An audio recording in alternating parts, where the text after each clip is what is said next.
muchas de las medidas adoptadas. Por favor, doctora Prego.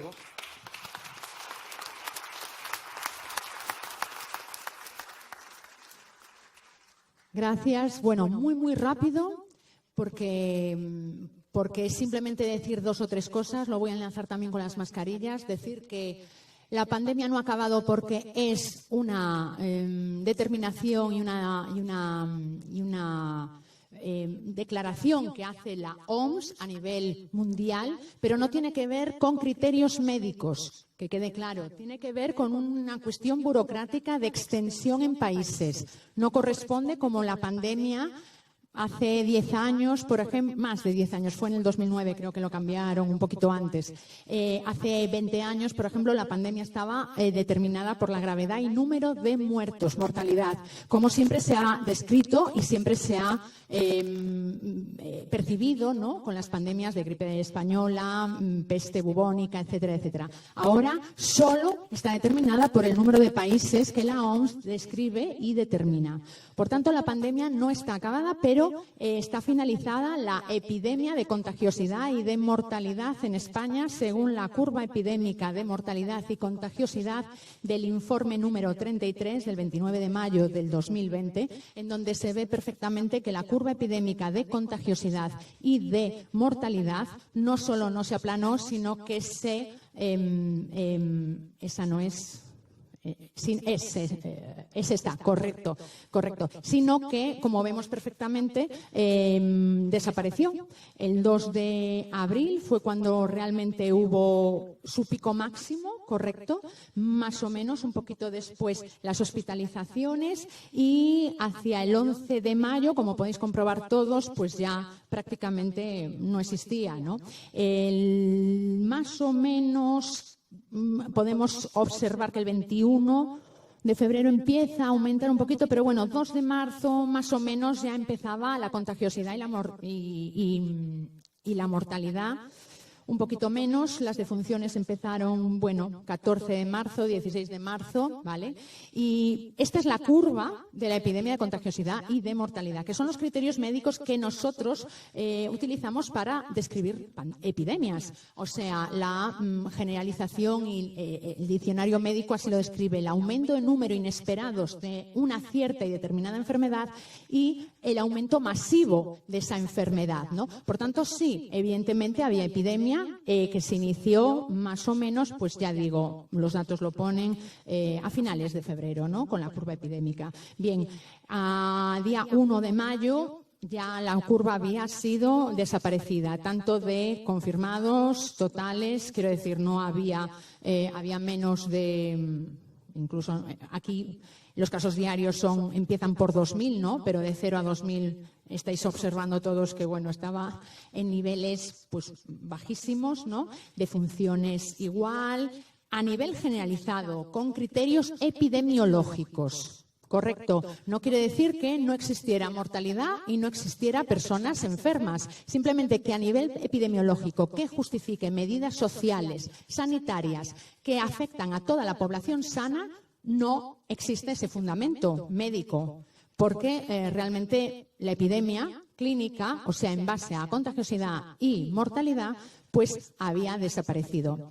Bien, un mes y medio después se elaboró un nuevo informe del Carlos III de Madrid, que es el número 34, número 35 y el último hace 2 o 3 días, ¿no?, que los criterios son iguales de esos 3 últimos informes, pero totalmente diferentes a este último informe del 29 de mayo que habla de datos hasta el 10 de mayo.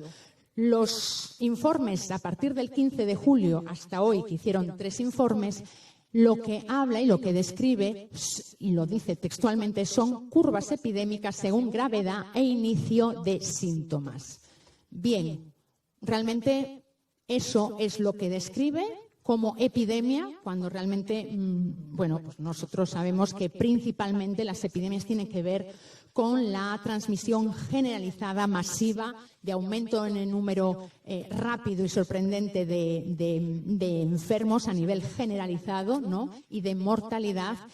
Y estas curvas lo que están indicando es que es según gravedad y según sintomatología. En ningún momento habla de una transmisibilidad generalizada y no describe mortalidad. Por tanto, bueno, a nivel médico, nosotros nunca hemos utilizado esos criterios, ¿no?, como curva epidémica según gravedad, según síntomas, pero en todo caso lo muestro para que se analice a nivel general, que es realmente lo que pretendemos en la comunidad científica y en la comunidad médica que nosotros queremos lanzar hoy, ¿no?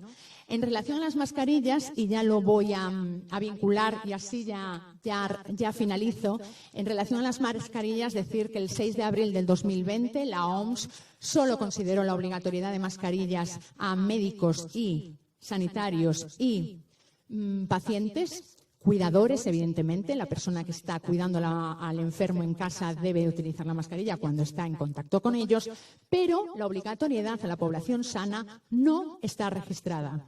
Así lo confirmó el 8 de abril el Centro Europeo de Prevención y Control de Enfermedades en su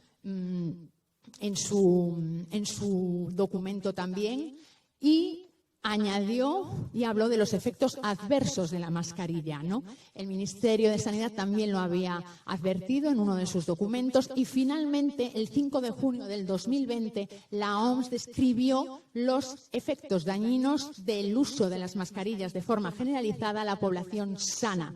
Habló de dificultad respiratoria, enfermedades respiratorias, autocontaminación, contaminación del medio ambiente, alteraciones de conducta agravadas por esta utilización de mascarillas, riesgo en la manipulación de las mascarillas por los niños, por personas con enfermedades psiquiátricas y dificultad y mayor riesgo en ambientes con aumento de temperatura ambiental y humedad, ¿no?, que podríamos corresponder y correlacionar con Andalucía, Extremadura, toda la zona sur, ¿no?, prácticamente toda España, en donde se describe perfectamente que ese contexto provoca efectos dañinos en la población sana.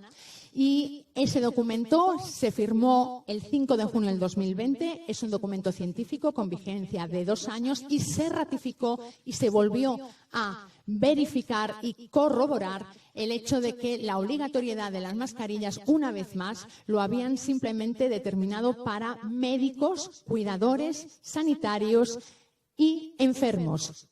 Recomendable y también obligatorio en zonas de alta contagiosidad, o sea, un hospital y la zona en donde los pacientes están ingresados, correcto.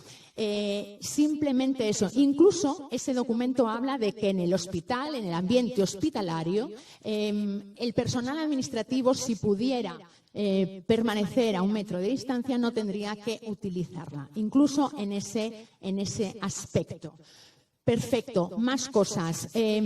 Corroborar que la OMS simplemente describe y advierte de 1 metro de distancia, nada más. En ningún momento habla de 1,5 metros y de 2 metros. Por supuesto, habla de que no existe ningún riesgo cuando existe 1 metro de distancia y, por supuesto, no sería obligatoria la mascarilla.